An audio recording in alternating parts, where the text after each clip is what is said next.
नमस्कार। बिहार के मंदिर सीरीज की एक और नई वीडियो में आपका बहुत बहुत स्वागत है। तो आज हम बात करने वाले हैं पटना के बिहटा क्षेत्र में स्थित मां बनदेवी महाधाम मंदिर की। पटना के बिहटा स्थित मां बनदेवी मंदिर में हर भक्त की मुराद पूरी होती है।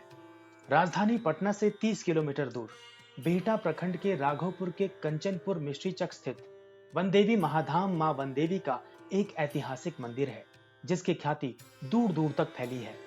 माना जाता है कि रामायण काल से संपूर्ण जगत की जगत जननी आदिशक्ति मां सीता बनदेवी के रूप में अपने सभी 64 योगिनियों के साथ यहाँ पूर्ण रूप से निवास कर रही हैं। कहते हैं पहले यह स्थान घने जंगलों से घिरा हुआ था और यहाँ भूगर्भ में नागलोक है, जिसकी अधिष्ठात्री देवी मां मनसा देवी स्वयं बनदेवी की सेवा और संरक्षण में अपनी पूरी शक्ति के साथ निवास करती हैं। यहाँ तक कि महाबली भगवान हनुमान भी यहाँ व्यक्तिगत रूप से निवास करते हैं। जो भी भक्त श्रद्धा से यहाँ आता है, उन पर उनकी विशेष कृपा दृष्टि रहती है। स्थानीय किंवदंतियों के अनुसार इस मंदिर के भूगर्भ में दुर्लभ बहुमूल्य हीरे, मोती, जवाहरात, माणिक्य तथा अन्य रत्नों एवं दुर्लभ धातुओं का भंडार छुपा भरा पड़ा है, जिसका संरक्षण स्वयं तक्षक और शेषनाग जैसे देवता करते हैं। इतने सारे देवी देवताओं की उपस्थिति के कारण मां बनदेवी मंदिर को महाधाम माना जाता है, जिसके गर्भ में प्रकृति के गूढ़ रहस्य छिपे हैं। ये मंदिर बनदेवी के साथ साथ कनखा माई मंदिर के नाम से भी प्रसिद्ध है। भक्तों की मान्यता है कि इस मंदिर में आकर पूजा अर्चना करने वाले हर भक्त की पूर्ण श्रद्धा और सच्चे मन से मां के पूजन से मनोवांछित मुराद पूरी होती है।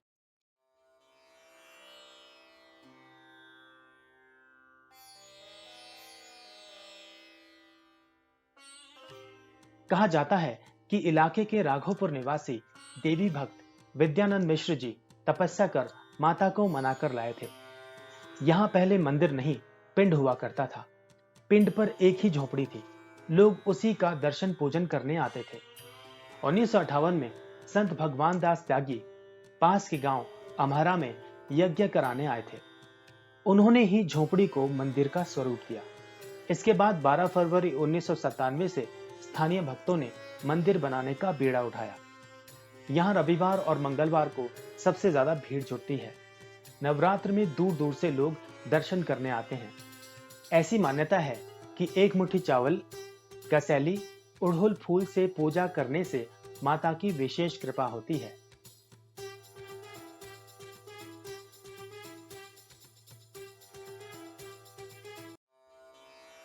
मंदिर के इतिहास के बारे में यहाँ के पुजारी बताते हैं कि लगभग 300 से 400 वर्ष पहले मां विंध्यवासिनी के पिंड का अंश लाकर उनके भक्त व सिद्ध पुरुष विद्यानंद जी मिश्र ने इसकी स्थापना कराई थी। तब मिश्री चक में काफी जंगल था, इसलिए इनका नाम बनदेवी रखा गया। ऐसे तो इस मंदिर को लेकर कई धारणा है, लेकिन जो सबसे प्रचलित है उसमें मां बनदेवी की स्थापना और भक्त की लाज बचाने के लिए बनदेवी का कनखा माई बनना ज्यादा प्रसिद्ध है। ऐसा कहा जाता है कि विद्यानंद जी मिश्र कालांतर से मां के बड़े भक्त थे। उन्हें लोग अद्भुत सिद्धि के कारण भी जानते हैं। विद्यानंद जी उन दिनों में भी मां विंध्यवासिनी, वैष्णो देवी और मेहर में जाकर पूजा अर्चना किया करते थे। भाइयों में सबसे छोटे व चौथे नंबर पर विद्यानंद मिश्रा थे। नैसर्गिक गुणों के 15 से 20 वर्ष की बाल्यावस्था में ही आत्मबोध हेतु 1670 से 72 के आसपास ईश्वर की प्रेरणा से तपस्या करने विंध्याचल चले गए। वहां जाकर निर्वाण मंत्र का जाप शुरू किया। बाबा की तपस्या काफी वर्षों तक चली और वे धीरे धीरे संसार से विरक्त होते चले गए। इस तरह बाबा विद्यानंद जी ने आजीवन सन्यासी जीवन व्यतीत किया। जीवन के अंतिम पड़ाव में उनका शरीर असहाय हो गया और साथ ही उन्हें अपने स्वजनों की याद भी आने लगी। तब भगवती इनकी विकट आराधना से द्रवित होकर प्रसन्न हुई और महालक्ष्मी, महासरस्वती और महाकाली ने एक साथ प्रकट होकर इन्हें दर्शन दिए। फिर तीनों महाशक्तियां एकाकार होकर अष्टभुजा के रूप में अमोघ दर्शन देती हैं। उसके पश्चात मां इन्हें वर मांगने को कहती हैं। बाबा इन्हें अपने साथ सौम्य रूप में अपने क्षेत्र चलने के लिए प्रार्थना करते हैं। इस तरह से उनका स्वजनों के पास आगमन और क्षेत्र पर मां की कृपा दृष्टि अनुग्रह का मार्ग प्रशस्त हो जाता है। माँ इस पर राजी हो जाती हैं। माँ आकाश मार्ग से समस्त योगिनियों के संग आती हैं। इनके साथ बजरंग बली भी साथ साथ आकाश मार्ग से आते हैं। बाबा स्वयं दिव्य घोड़े पर सवार होकर आते हैं। बाबा को इस स्थान की महिमा की पूर्ण जानकारी थी, अतः रामघाट यानी विंध्याचल गंगा की मिट्टी जो लाए थे, यहीं पर रखकर मां को प्रतिष्ठित किया। मां एक बार पुनः इस पुत्र के माध्यम से यहां साक्षात निवास कर क्षेत्र के भक्तों की ईश्वर क्षुधा की अमिट प्यास मिटाने स्वयं चलकर आ जाती हैं।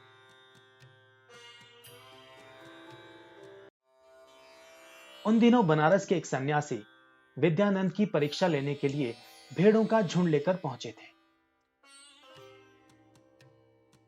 मां के आगमन के कुछ समय पश्चात एक विद्वान अघोरी ब्राह्मण आता है। यह शास्त्र में अत्यंत ही प्रवीण और अनेक कलाओं में पारंगत था। यह भ्रमण कर उस समय की परिपाटी के अनुसार ही शास्त्रार्थ करता था और हारने वाले को अपना सहचर बना लेता था। इस अघोरी को शास्त्रार्थ में जीतने का मां का वरदान प्राप्त था। साथ ही अगर यह शास्त्रार्थ में किसी से हार स्वीकार कर लेता है तो इसकी प्राणवायु शरीर छोड़ देगा, ऐसा मां ने वर दे रखा था। यहां आने पर उसे विद्यानंद जी और इस स्थान की अद्भुत महिमा का भान हुआ। इस स्थान पर आधिपत्य की उसकी महत्वाकांक्षा जाग उठती है। यह नवरात्रि का समय था और बाबा अपने आसन पर अपनी तपस्या में लीन थे। वे अघोरी इन्हें शास्त्रार्थ की चुनौती देता है। इस तरह मां के दो प्रिय भक्त एक दूसरे के आमने सामने थे। वह शास्त्रार्थी अपने दंड को अभिमंत्रित कर तंत्रासार से भेड़ प्रकट कर अपनी शक्तियों को उसमें समाविष्ट कर देता है। यह होते ही वह भेड़ संस्कृत में बोलने लगता है। इस पर विद्यानंद ने अपने आगे रखे कलश पर त्रिपुंड से स्पर्श किया तो भेड़ों के सवाल के जवाब उस कलश से निकलने लगे। सन्यासी को इस पर क्रोध आ गया और उसने कलश पर प्रहार कर दिया, जिससे उसका एक कनखा टूटकर अशोक वृक्ष पर जाकर टंग गया। कहा जाता है कि मां वनदेवी अपने भक्त विद्यानंद के साथ सन्यासी द्वारा की जा रही धृष्टता पर क्रोधित हो गई और उस टूटे कनखे से उस सन्यासी को दंड देना शुरू कर दिया। मां के क्रोध को शांत करने के लिए विद्यानंद जी ने अपना ध्यान तोड़कर मां से क्षमा याचना की। यह दिव्य घटना घटने के बाद अन्य लोगों ने भी इस स्थान की महिमा समझी और यहां आकर पूजा करने लगे। नवरात्र के मौके पर वन देवी का विशेष श्रृंगार किया जाता है, जिसे देखने और पूजा करने के लिए लोग दूर दराज से आते हैं। नवरात्र में 9 दिन मां की विशेष आरती भी होती है, जो देखने लायक होती है। लोग बताते हैं कि नवरात्र के मौके पर जो श्रद्धालु सच्चे मन से मां के दरबार में हाजिरी लगाते हैं और जो मांगते हैं, उनकी हर मनोकामना पूर्ण होती है। इसलिए हर दिन श्रद्धालु अपनी मनोकामना लेकर मां के दरबार में पहुंचते हैं। वहीं मंदिर के पुजारी बताते हैं कि हर साल नवरात्र में काफी भीड़ लगती है। वहीं नवरात्र के दिनों में शाम को विशेष श्रृंगार के साथ आरती भी की जाती है, जिसका लाइव टेलीकास्ट भी डिजिटल प्लेटफॉर्म्स और अन्य माध्यमों से किया जाता है, ताकि मंदिर में हो रही आरती के दर्शन का लाभ हर भक्त को मिल सके। तो आज की वीडियो में बस इतना ही। अगली वीडियो में जब हम मिलेंगे तो इसी तरह की और महत्वपूर्ण जानकारियां आपके सामने हम लेकर आएंगे। फिलहाल के लिए दीजिए इजाजत। धन्यवाद।